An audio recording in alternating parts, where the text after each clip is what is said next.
Hey guys, I'm going to show you in this tutorial how to run a Helix node on the DeEEP marketplace. This workflow will work on both Helix and LFG workloads, so anything like Magneto node, Valley node, Flipit node, Metaflower node. I don't put the full list of what nodes it works with on the description. So select your node. I always select the annual plan because it is cheaper. Hit terms of service, auto renew if you want. Check out with Stripe. Hit setup node. You want to name your workflow, your account.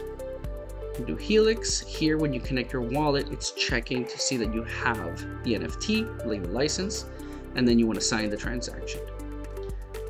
When you hit submit, you see that the workload status changes.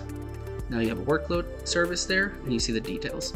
So that's it. Your node is live. Before, you used to have to go to the LFG website dashboard and make sure you have to paste your node name in there. You don't have to do that anymore. We do it all for you. So it's super easy. You can set this up in less than a minute.